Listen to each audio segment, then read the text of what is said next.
Hello and welcome to another episode of Death by Bungee, another shot analysis video. This is shot analysis video number 3 of the Maryland trip. So it will be the third deer of the Maryland trip. And as you know, if you've been following Death by Bungee on the Facebook page, there are 4 deer from the Maryland trip this year in 2018. I got just wonderful year. Just really could not be happier with Maryland this year. This one is the second of 2 deer that I shot in one sit. Can you believe that? That's not something that I've been able to do before. It was something I always wanted to do, and it was just one of the nice perks of going to Maryland. You can shoot 2 deer in one sit. In Pennsylvania, you got to get out of the tree stand, make a reasonable effort to collect the first deer or tag the first deer before you shoot a second deer. In Maryland, there is no such restriction. There's no such obligation. You can shoot until dark and then go collect your deer. So let's look at that second deer now. If you haven't already gone and watched that footage, watched that video, please go check it out. Let's start. Now this one, it had started raining by the time that I got to shoot this second deer. By the time this set of deer came in and this particular deer came in, it started raining a little bit off and on that afternoon, so I had to put my DSLR away. I really didn't feel comfortable leaving it out in the rain because it was predicted to rain really hard. It never quite rained as bad that afternoon as I thought it was going to, but it still was threatening to rain, and it was raining on and off. So I put the DSLR away, did not use it for the rest of that evening. So I only have 2 camera angles to show you for this hunt, for this particular shot. So we have a shot analysis video of 2 different camera angles. Now, the first one, we're going to go to the field cam. And the field cam is the GoPro that I have set off to the side. We will look at that. And we can see the first thing you notice already is that there's already a dead deer in the woods, in the clearing when I take this shot. Now, this one, the odd thing about this particular hunt, this setup, was that the wind, the bedding area where most of the deer are located, is behind me where I am sitting. Now, if you look at this camera angle, I'm off to the left, up in a tree stand here to our left, 20 yards or so back from that corn, but about 18 feet or so in the air, sitting in a 2-man tree stand, very comfortable, ready to sit the afternoon. And by the time these deer come in, they had come from behind me to my right. That's where I kind of expected them to come from. If you looked at an aerial map of the area, it did look as though that's the bedding area.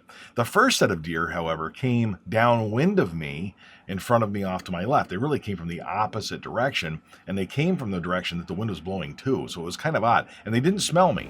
If you look off to the right on this field cam view as well, there are other deer over on the right here that were waiting to come in.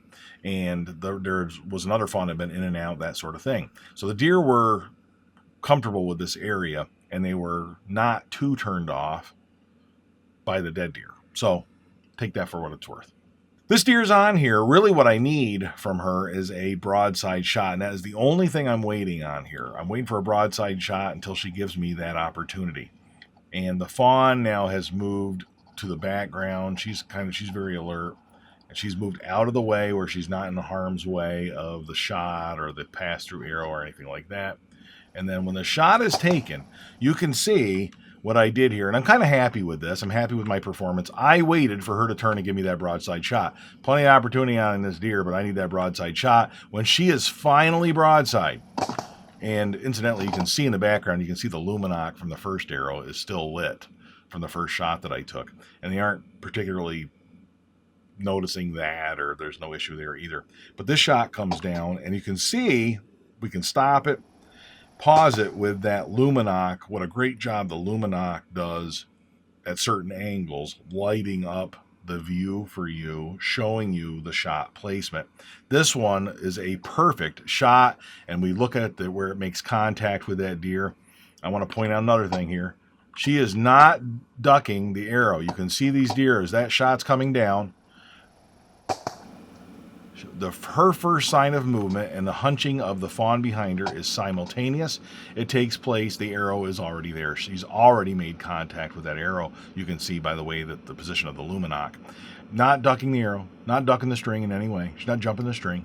She is catching that arrow and reacting to it simultaneously with the arrow making contact with her. So I'm not particularly concerned about that. But you can see that the shot placement here is perfect in my opinion. This is exactly what I was trying to do on the first one. This shot goes right in the sweet spot there. It's about halfway up her body on my side, probably is cutting off the top of her heart, doing all kinds of damage to the lungs. This is a perfect shot, and we know that this deer will not survive this shot and won't go very far. Now, I note she didn't kick her legs up. It would be nice to see the legs kicking up. That's always a little added reassurance. But this deer essentially runs off to the right, circles around, and dies next to my tree stand. She's probably maybe 10 yards from my tree stand when she dies. So I basically had 2 deer within 20 yards of me after this shot was taken. So that turned out great. I was really happy with that.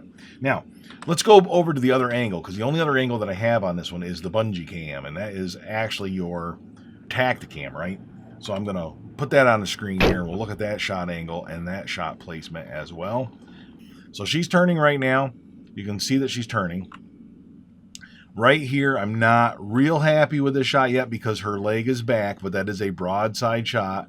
Take her time here. We're not going to wait all day. And boom, there's the shot. She's got that leg coming forward, and then we take the shot, and if we stop it, we're going to get it till it makes contact. She has not ducked yet, and now the arrow is through her, and you can see that there is no ducking from her. Her body has not moved. So she's catching that arrow right where I want it. Everything worked perfect, and by the time the arrow gets there, her leg that is on my side, her left leg, is forward just a little bit, opening up to those vitals to me and to the crossbow shot. That's just a beautiful shot. It is a perfect shot in my opinion. I'm very proud of this shot, and it worked out great. With her leg going forward like that, you don't have to worry about hitting bone. You don't have to worry about any of that stuff that might interfere with that shot. No reason to wait longer. No reason to wait longer. I could wait 2 more seconds, but then that leg might not be positioned properly. She might smell me. All kinds of things could happen. Once the shot, I've been sitting in this position ready to take this shot for quite some time. There is a nice shooting rail in front of that. Works out good. But once this shot opportunity presents itself, as I like to say, Bungie and I, we're going to take that shot. So that's what we did. I'm really happy with that one. That one turned out really nice. That's probably the best shot of the 4 that I took. Maybe, I don't know.